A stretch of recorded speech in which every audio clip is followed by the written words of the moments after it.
Read by Dale Grothman. The Elixir of Life by Mark R. Schorer and August W. Derleth.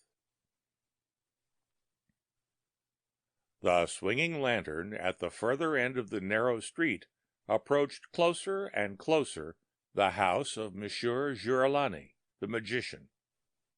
The lackey who carried the bobbing light walked swiftly, spurred on by the mutterings of the hooded figure behind him. The night was lighted by the silvery moon hanging in the sky, yet but a single moonbeam penetrated the darkness of the straight alley. Monsieur Girolami sat alone in a heavily curtained room, which he chose to call his laboratorium. The multicolored liquids in the numerous vials about the room were in odd contrast to the black drapes on all sides.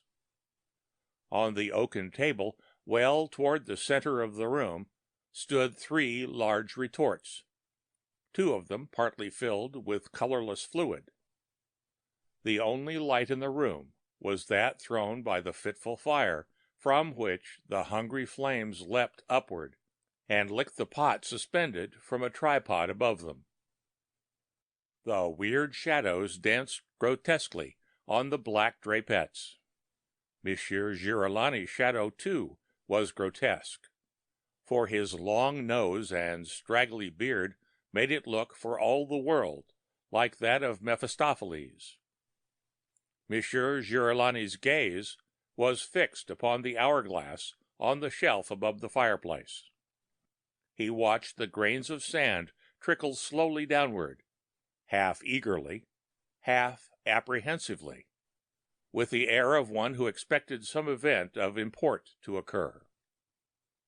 The flickering lantern in the street caught his eye, and he rose hurriedly and walked directly to the fireplace, where he stirred the boiling fluid in the vessel. The dull rap on the heavy door was answered by the soft padding of feet in the passageway. Monsieur Girolami's Nubian servitor admitted the hooded figure and his lackey. There was a swish of curtains brushed aside, and the man stood in the room, his hood raised. "Monsieur Duca," faltered Girolami. "Indeed it is I, Monsieur Girolami." "You are on time, my lord." "It is my business to make that a point, monsieur." "But of course, my lord." "I have no doubt that my order is filled." His Magnificence, the Duc de Sforza, reached for the embroidered purse dangling from the belt about his doublet. "I greatly fear, your Excellency." The Duke waved a jeweled hand and silenced the wizard. "Come, come, Monsieur Girolami, you, a magician? What is there for you to fear? Are you not aligned with Satan, the root of evil?" "But, my lord, I have not the elixir completed." "What, knave? Not completed? I am of half a mind to place your head on a pike pole. What is the reason for this?" "It is because I lack an ingredient, Excellency." "An ingredient?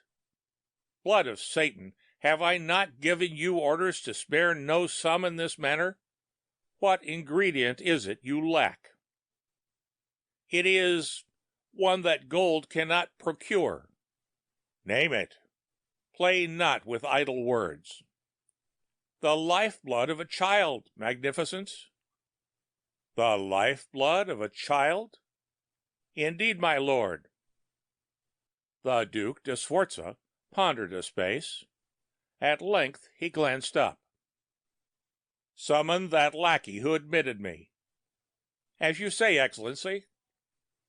Monsieur Girolami vanished between the curtains and returned almost at once, followed by the silent Nubian.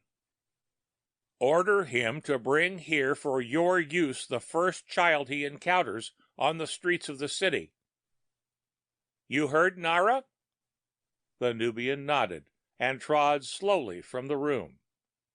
Once more Monsieur Giorlani stirred the boiling liquid over the fire. He turned the hourglass about and faced the scowling Duke. "How long, Monsieur Giorlani, before the elixir of life will be completed?" "Until the hourglass drains thrice, Magnificence. The elixir is finished but for the blood of the child." His Excellency rose and lowered the black hood. He wrapped his cloak about him and stepped into the passageway. "When the hourglass drains thrice, Monsieur Giorlani, I shall return." He was gone, and Monsieur Giorlani was alone again, watching the endless stream of sand in the hourglass. Incessantly trickled the sand in the glass. Twice the wizard turned it. Somewhere in the gloomy abode a door closed softly. Impatient and apprehensive, Monsieur Giorlani trod the oaken floor with a step that reverberated through the corridors without. The dancing flames of the fire increased the gloom by the fantastic show they threw about the chamber. There was no sound save the tread of the magician and the crackling fire.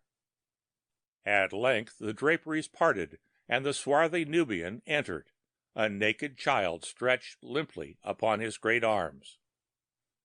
Silently he laid his burden upon the table.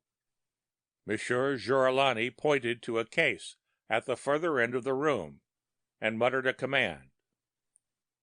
The black turned and was lost in the dusk at the end of the room, where the flickering light could not penetrate. He reappeared out of the shadow, and the fitful flames flashed ominously on the sharp-edged blade he carried. He handed it to his master, and at the wizard's order he grasped the unconscious boy and moved toward the fireplace. The servant held the body firmly, and with an evil calmness the magician slashed the throat of the still form. The body quivered spasmodically as the red blood spurted from the gash into the seething liquid in the pot. Monsieur Giorlani reseated himself and stared meditatively into the flames. For a long time he sat thus, pondering. The body of the unfortunate child lay at full length on the table, covered with a heavy cloth. At length the alchemist started up and replenished the fire, and turned the hourglass. As he turned from the fireplace, he faced the Duke de Sforza, who had entered silently. The firelight flickered horribly on his drawn features. "Quick, Monsieur Giorlani, the elixir!" "A space, Monsieur Duca, a space!" The wizard grasped a goblet and walked quickly to the fireplace. He bent over the pot and dipped out a bit of the life-giving fluid. There was a rattle of coins as his magnificence cast his pouch full of ducats upon the table. Monsieur Giorlani took it eagerly and surrendered the elixir. The Duke waited a time for the elixir to cool, then raised the goblet to his lips and drained it. "Faugh! It is a filthy taste, monsieur, but if it accomplishes half of what is said about it, its taste is pardonable." "And that it will, my lord." "Another goblet, Monsieur Giorlani. I must make haste, for this night has my youngest son escaped his nurse, and is now at large in the byways of Milan." "At once, Excellency." "What is it you have beneath the cloth upon the table, monsieur?" "It is the dead child, Magnificence. Your love of life has deprived him of it." The Duke drained the goblet. He rose, pulled his cloak about him, and started for the door, only to halt before the curtain. He walked slowly back and stood before the silent form beneath the cloth. Tentatively he stretched forth a hand, but withdrew it. For 3 hours have we searched for my son, Monsieur Giurlani. Again he stretched forth a hand, and again he hesitated. Monsieur Giurlani said nothing, but his face betrayed his thoughts. Suddenly, spasmodically, the Duke snatched away the coverlet, but his nerveless fingers dropped the cloth as if it were fire. He shouted hoarsely and recoiled from the accusing body. His face blanched. He gave a low moan and stared about for the magician.